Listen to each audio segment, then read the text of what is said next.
नमस्कार, नीमच टुडे में आपका स्वागत है। चलिए खबरें शुरू करें, उससे पहले नजर डालते हैं आज की हेडलाइंस पर। सीआरपीएफ के 86वें स्थापना दिवस में शामिल होंगे अमित शाह, मुख्यमंत्री मोहन यादव भी रहेंगे उपस्थित। जैन समाज ने निकाली आक्रोश रैली, कलेक्टर के नाम सौंपा ज्ञापन। बगाना पुलिस ने की आईपीएल सट्टे पर बड़ी कार्रवाई, 9 आरोपी गिरफ्तार, 1 करोड़ का हिसाब जब्त। काली मिट्टी के काले धंधे पर प्रशासन की लगाम, कार्रवाई से माफियाओं में मचा हड़कंप। वकीलों में भड़का आक्रोश, एसपी के नाम सौंपा ज्ञापन। चोपड़ा गणेश चौराहे पर देर रात भीषण सड़क हादसा, 2 युवक गंभीर घायल। अब खबरें विस्तार से। सीआरपीएफ केंद्रीय रिजर्व पुलिस फोर्स, जी हां, सीआरपीएफ का जन्म नीमच में हुआ था और इस वर्ष सीआरपीएफ का 86वां सीआरपीएफ डे और नीमच में सीआरपीएफ डे मनाया जा रहा है। इस लिहाज से यह आयोजन बहुत भव्य स्तर पर हो रहा है, जिसमें शामिल होने के लिए केंद्रीय गृह एवं सहकारिता मंत्री अमित शाह और मध्य प्रदेश के मुख्यमंत्री डॉक्टर मोहन यादव नीमच पहुंच रहे हैं। 16 और 17 अप्रैल को दोनों नेता नीमच में रहेंगे। बताया जाता है कि 16 अप्रैल की शाम को दोनों नेता नीमच में आ जाएंगे और 17 अप्रैल की सुबह सीआरपीएफ के 86वें सीआरपीएफ डे में शामिल होंगे। केंद्रीय गृह मंत्री अमित शाह पहली बार नीमच आ रहे हैं और खास तौर पे सीआरपीएफ के कार्यक्रम में वे शामिल होने के लिए नीमच आ रहे हैं। इससे पहले वर्ष 2015 में केंद्रीय गृह मंत्री रहते हुए राजनाथ सिंह नीमच आए थे, तब उन्होंने सीआरपीएफ के स्थापना दिवस कार्यक्रम में शामिल हुए थे और भव्य परेड की सलामी ली थी। इधर जिला प्रशासन और सीआरपीएफ में भव्य तैयारी शुरू कर दी गई है। दोनों नेताओं के आगमन को लेकर कई व्यापक स्तर पर तैयारी की गई है और विशेष जो दस्ते बाहर से आने वाले हैं वे सब आ चुके हैं और हाई सिक्योरिटी फोर्स भी नीमच आ गई है। लगातार नीमच के चप्पे चप्पे पर नजर रखी जा रही है। पुलिस बल तैनात है, सीआरपीएफ के जवान तैनात हैं और साथ ही स्पेशल दस्ता भी तैनात हो गया है। यह पहली बार है जब केंद्रीय गृह मंत्री और मुख्यमंत्री दोनों नीमच में रहेंगे और सीआरपीएफ के भव्य सीआरपीएफ डे में शामिल होंगे। हिंगोली में जैन मुनियों के साथ हुई मारपीट और जानलेवा हमले के विरोध में आज नीमच में जैन समाज एकजुट हुआ और सकल जैन समाज के बैनर तले एक वाहन रैली निकालकर कलेक्ट्रेट में प्रदर्शन किया गया। बड़ी संख्या में जैन बंधु जुटे और इस घटना की निंदा की गई और आरोपियों को सख्त से सख्त सजा दिलाने की मांग की गई। सिंगोली क्षेत्र के कच्चाला गांव में रविवार सोमवार की रात एक सनसनीखेज वारदात में 6 बदमाशों ने लूट की नीयत से जैन मुनियों पर हमला कर दिया और जैन मुनियों के साथ मारपीट की। घटना की जानकारी के बाद पुलिस ने तत्काल कार्रवाई करते हुए सभी बदमाशों को गिरफ्तार कर लिया और सिंगोली नगर में जुलूस भी निकाला। घटना के बाद पूरे सर्व जैन समाज में भारी आक्रोश फैल गया।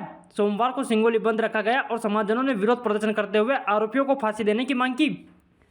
वहीं आज मंगलवार को नीमच के सकल जैन समाज ने एकजुट होकर आक्रोश रैली निकाली। बड़ी संख्या में जैन समाज के लोग जैन कॉलोनी स्थित जैन भवन पर एकत्रित हुए, जहां से नारेबाजी करते हुए रैली को कलेक्टर कार्यालय तक पहुंची। समाजजनों ने कलेक्टर को ज्ञापन सौंपते हुए आरोपियों के खिलाफ सख्त कार्रवाई, फास्ट ट्रैक कोर्ट में मुकदमा चलाने और उनके मकानों पर बुलडोजर चलाने की मांग रखी। जियो और जीने दो का संदेश देने वाला शांति प्रिय जैन समाज के संतों के साथ जो दुर्व्यवहार हुआ वो बहुत दुखद घटना थी, तो इसीलिए मन में आक्रोश है। बहुत निंदनीय घटना थी और अगर संत यहाँ पर सुरक्षित नहीं हैं तो हमें लगता है कि हमें कुछ बड़ा बदलाव हमारे समाज में और प्रशासन में लाना पड़ेगा कि जिस प्रकार की घटना हुई है ये मन को झकझोर देने वाली है और समस्त जैन समाज, सकल जैन समाज यहाँ आक्रोशित होकर आया है कि क्या इस प्रकार से किसी जैन संत को जो अपना घर परिवार छोड़ के धर्म के प्रसार के लिए, प्रचार के लिए अपना जीवन न्यौछावर कर देते हैं, उनके साथ क्यों दुर्व्यवहार किया गया और जिन्होंने दुर्व्यवहार किया उनको क्या सजा दी जाएगी और सजा ऐसी हो कि आने वाले वक्त में किसी की इतनी हिम्मत ना हो कि वो जैन संतों को या किसी भी संत को, साधुओं को हाथ लगा सके। और इसीलिए हम यहाँ पर आए हैं सकल समाज मांग करने के लिए। आज किस तरह का विरोध प्रदर्शन किया गया और एक तरह से इनको अरेस्ट तो कर लिया गया आरोपियों को, तो अब क्या मांग? देखिए, हमारे माननीय मुख्यमंत्री जी, सीएम जो हैं हमारे मोहन जी ने जो बहुत अच्छे से कार्रवाई करवाई है और जो प्रशासन द्वारा उनको पकड़ भी लिया गया है। मांग ये है हमारी कि कार्रवाई इतनी कड़ी हो कि आने वाले समय में ऐसी घटनाओं की पुनरावृत्ति ना हो और मांग ये भी है कि उनके घर पे बुलडोजर कार्रवाई की जाए जिन्होंने किसी और को इतना दुख पहुंचाया है, और जिसमें हमारे महाराज साहब आज भी ये बोल रहे हैं कि हम माफ़ करने में बिलीव करते हैं। उनका ये बोलना है कि मेरे कर्म का उदय हुआ होगा। तो ऐसी सोच रखने वाले ऐसे महाराज साहब के साथ जो घटना हुई है उसमें ये हम सबके लिए विचारणीय है कि जो भी बेस्ट कदम उठाया जा सके वो उठाया जाए, और आने वाले समय के लिए हमें आज ही कोई निर्णय लेने होंगे कि समाजों में ये बहुत बड़ा जो दुर्घटना हुई है इसको बदलाव के लिए क्या कर सकते हैं, ये प्रशासन निर्णय स्वयं ले। आज किस प्रकार का प्रदर्शन क्या था? आज देखिए हमारा समाज शांति पर पूर्ण समाज है, शांति प्रिय समाज है, और शांति प्रिय तरह से हमने एक जो वाहन रैली निकाली इसमें बड़ी संख्या में लोग उपस्थित रहे और मांग यही करी यहाँ पर आके शांति प्रिय तरीके से कि कार्रवाई हो और जोरदार कार्रवाई हो और ऐसी कार्रवाई हो कि कभी भी ऐसी घटना की पुनरावृत्ति ना हो। मामले को लेकर सिंगरौली के पास में एक कस्बा है कछोला, वहाँ पर रात्रि में जैन समाज के संतों के ऊपर सामाजिक तत्वों ने हमला किया और हमला ही नहीं किया, इस तरह का जानलेवा हमला था जो वो मूर्छित हो गए वहाँ पर। लेकिन पास के गांव के घर से कोई निकल के आया आवाज़ सुनकर वो मूर्छित अवस्था में जैन साधुओं को ठेले में बिठाकर वो हॉस्पिटल ले गए। इस तरह की घटना असामाजिक तत्वों के द्वारा की गई, उसके विरोध में हमने ये ज्ञापन सकल जैन समाज की ओर से कलेक्टर महोदय को दिया है, जिसमें हम चाहते हैं कि कठोरतम कार्रवाई हो और कम से कम 3 महीने के भीतर इन आरोपियों को सजा हो, ऐसी हमारी सबकी भावना है। आज किस प्रकार से विरोध किया गया, कैसे रैली निकाली गई, किन मार्गों से और क्या किया गया? वर्तमान स्थानकवासी जैन समाज भवन जैन कॉलोनी से बड़ी संख्या में जैन बंधु एकत्रित हुए, घंटाघर होते हुए गोमारा चौक होते हुए यह जुलूस गोमाबाई के सामने से कलेक्टर ऑफिस में आया। वहाँ माननीय कलेक्टर महोदय को हमारे द्वारा ज्ञापन दिया गया और कठोरतम कार्रवाई के लिए अनुरोध किया गया सकल जैन समाज के द्वारा। आईपीएल क्रिकेट पर लग रहे सट्टे को लेकर भगना पुलिस लगातार कार्रवाई कर रही है और इस बार भी भगना पुलिस ने बड़ी कार्रवाई करते हुए 9 सटोरियों को गिरफ्तार किया और उनके बाकायदा फोटो जारी कर आईपीएल सटोरियों के खिलाफ कार्रवाई की गई, जिससे आईपीएल सटोरियों में हड़कंप मचा हुआ है। बगाना पुलिस ने बड़ी कार्रवाई करते हुए कई सटोरियों को गिरफ्तार किया है। पुलिस ने 11 अप्रैल की रात को बगाना थाना क्षेत्र अंतर्गत रजा कॉलोनी के नाका नंबर 4 से 4 आरोपियों अदनान खान, रेहान उर्फ मुंटी, बुहरान खान और अदनान उर्फ बिट्टू को आईपीएल 2025 के चेन्नई सुपर किंग्स बनाम कोलकाता नाइट राइडर्स मैच में ऑनलाइन सट्टा करते हुए रंगे हाथों पकड़ा गया था। मौके से एक लैपटॉप, एक LED TV, 4 Android mobile, 3 keypad mobile, set top box और 5,000 रुपये नकद सहित लगभग 1 करोड़ का हिसाब जब्त किया गया। पुलिस रिमांड के दौरान पूछताछ में इन आरोपियों ने आनंद खंडेलवाल और यश परिहार से ऑनलाइन आईडी प्राप्त कर सट्टा कारोबार संचालित करने की बात स्वीकार की। इस आधार पर संयुक्त टीम ने उदयपुर और नीमच में दबिश देकर कुल 9 आरोपियों को गिरफ्तार किया, जिनमें यश परिहार नीमच कैंट, आनंद खंडेलवाल निवासी महात्मा गांधी मार्ग नीमच कैंट, दिग्विजय निवासी उमराड़ा उदयपुर, शुभम परिहार निवासी कालिदास मार्ग नीमच सिटी, पुष्पेंद्र सिंह नाथावत निवासी लसाड़िया उदयपुर, हर्षवीर सिंह निवासी किशनगढ़ उदयपुर, साहिल सालवी निवासी सेक्टर 4 हिरण मगरी उदयपुर, नितिन पंत निवासी डाकन कोटड़ा उदयपुर, आशीष लखारा निवासी कायमपुर मंदसौर शामिल हैं। इनके कब्जे से 2 laptop, 12 mobile phone, 9 debit card, 3 chequebook, 1 passbook और अन्य डिजिटल उपकरण जब्त किए गए। आरोपी लोटो 365 प्लेटफॉर्म सट्टा संचालित करते थे। पुलिस ने सभी आरोपियों के खिलाफ सट्टा अधिनियम के तहत मामला दर्ज कर और बैंक खातों की जांच व अन्य फरार आरोपियों की तलाश शुरू कर दी है। नीमच जिले का खनिज विभाग लगातार कार्रवाई कर रहा है और अवैध उत्खनन और अवैध परिवहन को रोकने के लिए कार्रवाई की जा रही है। ऐसी सूचना जब जिला खनिज अधिकारी आरिफ खान को मिली तो वे अल्ट्राटेक सीमेंट क्षेत्र में पहुंचे, जहां पर काली मिट्टी अवैध रूप से खोदी जा रही थी। मौके पर कार्रवाई की गई और जेसीबी और एक ट्रैक्टर को जब्त किया। कलेक्टर हिमांशु चंद्रा के निर्देश से जिले में अवैध खनन और परिवहन पर लगाम कसने के लिए खनिज विभाग द्वारा लगातार कार्रवाई की जा रही है। सोमवार को अल्ट्राटेक सीमेंट प्लांट के पास ग्राम दामोदपुरा में निरीक्षण के दौरान सूचना मिली थी कि काली मिट्टी का अवैध खनन और परिवहन किया जा रहा है। इस पर जिला खनिज अधिकारी आरिफ खान एवं सहायक खनिज अधिकारी गजेंद्र डावर तत्काल मौके पर पहुंचे। छापामार कार्रवाई के दौरान एक ट्राला भागने की कोशिश करता पाया गया, जिसे मौके से जब्त कर लिया गया। साथ ही एक जेसीबी मशीन को गड्ढे में खनन करते हुए पकड़ा गया और जब्त किया गया।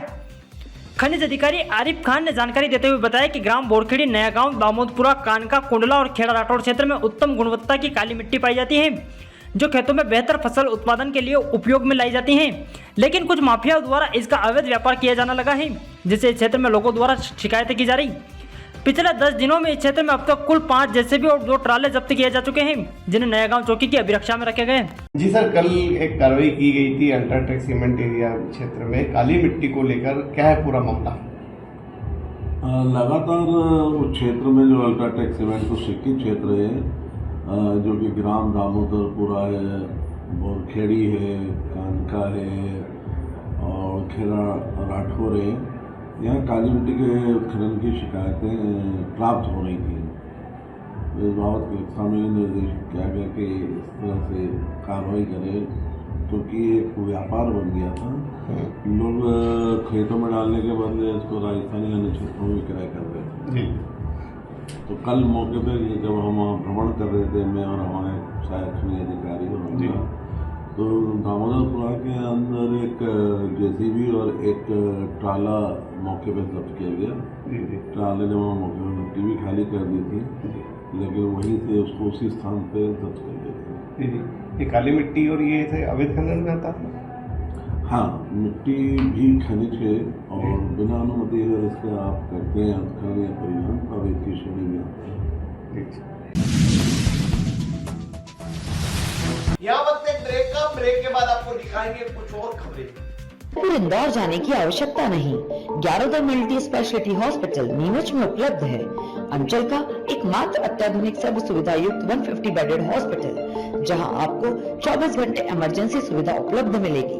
साथ ही सभी बीमारियों का इलाज, जांचें तथा दवाइयां एक ही स्थान पर उपलब्ध है।